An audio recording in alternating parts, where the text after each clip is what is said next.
Ya, dua balapan sudah berlalu dan dua-duanya prediksi gua gatot. Mengham deh, dan janji gua joget tak bola Bali sudah terlaksanakan ya kemarin ya. Nah, kita tiba di race ketiga dan ayolah, masa gua harus hat-trick challenge ya kan? Jangan sampai dah, dan minggu ini kita akan ke Jepang untuk Japanese Grand Prix di Suzuka. Jadi, ya yuk kita ngopi dan ngepop mie karena kita akan nongki bahas prediksi GP Jepang di Suzuka tahun ini.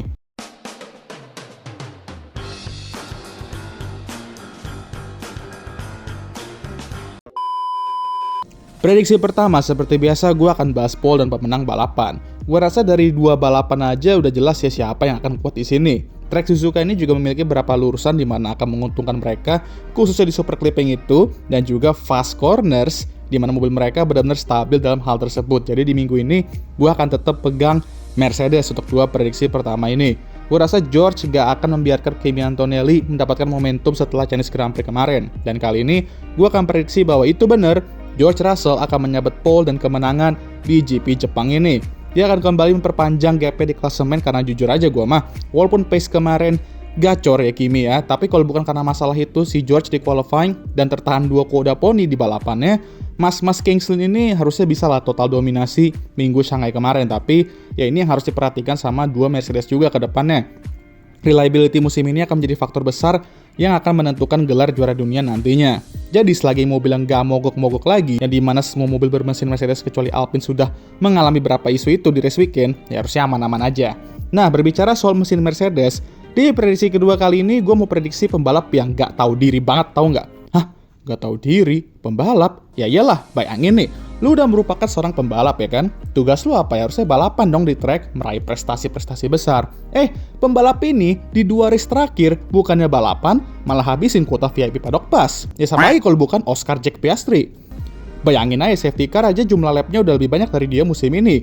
Gue sampai heran kenapa FIA, Liberty Media, dan McLaren belum ada masang poster dicari untuk Oscar Piastri gitu. Udah dua race gak kelihatan soalnya.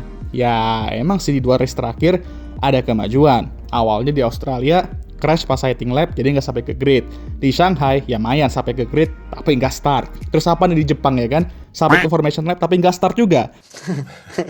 Ya gue sih nggak mau ya prediksi begituan. Cuman ya bayangin aja dua race DNS gitu. Kita udah nggak pernah lihat pembalap bernasib malang seperti ini sejak 1960-an. Jadi untuk Oscar Jack Piastri, ya prediksi gue simpel aja nih. Lu paling minimal balapan dulu aja deh di sini. Mau itu nanti DNF atau finish, yang penting lu bisa balapan lah. Karena ya kalau sampai DNS lagi, buset dah bro. Dia berpikir dirinya tuh Cristiano Ronaldo gitu. Main hat-trick aja, hat-trick DNS tapi kali ini. Ya intinya minimal balapan dulu aja deh Osk. Kasian McLaren, mau nyari data susah jadinya kalau balapan enggak gitu.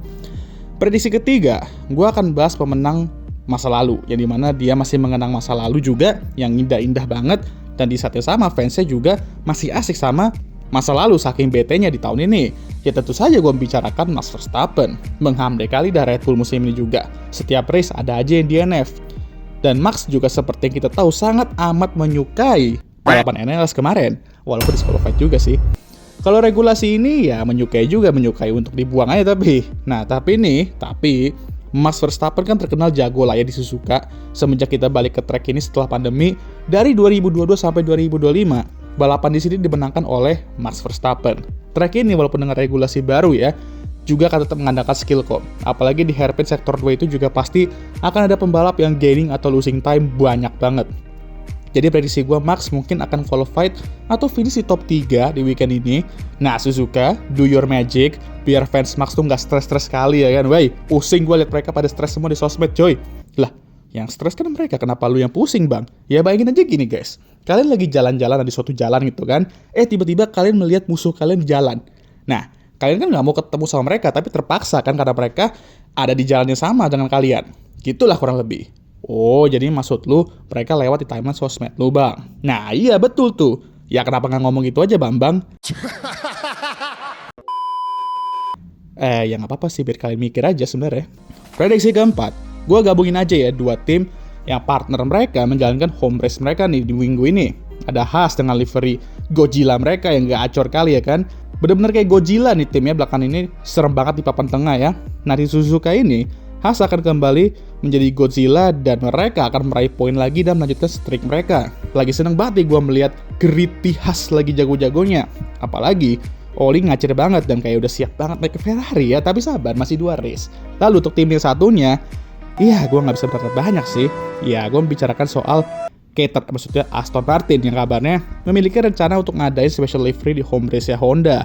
Cuman saking bapuk dan kacaunya mobil mereka, ya lupakan aja dah soal itu.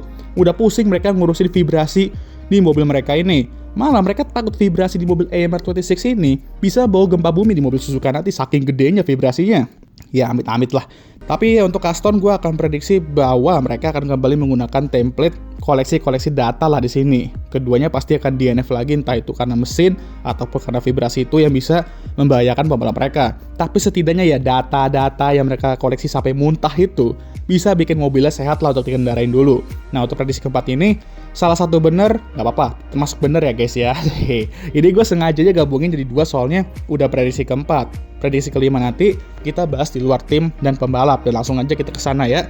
Prediksi kelima ini gue sebenarnya ada mention di Formation Lab kemarin ketika kita bahas bingo card kita buat musim ini. Nah cobalah kalian bisa juga cek dan subscribe tuh Formation Lab ya. Episode baru tiap Selasa jam 7 malam waktu Indonesia Barat. Tapi minggu ini cuti dulu soalnya lagi pada liburan ya, fokus masing-masing dulu gitu. Nah di prediksi kelima ini mengingat 2 race terakhir sangat seru, penuh aksi salib penyalip walaupun super clipping itu masih menyebalkan ya. Gue prediksi bahwa Suzuka musim ini akan ikutan seru juga dengan regulasi ini. Habis kan Suzuka berapa tahun ini agak boring juga ya kan, minimum overtaking dan sebagainya. Jadi gue rasa tahun ini semua akan berubah berkat regulasi ini. Ya semoga aja lah, karena gue suka Suzuka dan banyak sekali momen-momen ikonik yang gue udah bahas juga dari Rabu kemarin. Dan ini juga merupakan track favorit gue, jadi please semoga seru. Kalau sekali aja balapan di regulasi di bosen, fix itu para haters regulasi baru ini bakal keluar kandang semua. Ya nggak perlu bosan juga sih. Sekarang aja masih seru-serunya aja udah pada keluar kandang ya kan. Oke lah, jadi begitu aja untuk video kali ini. Gimana menurut kalian? Boleh juga komen challenge apa yang harus gue lakuin seandainya gue hat-trick Gatot dalam prediksi ini ya.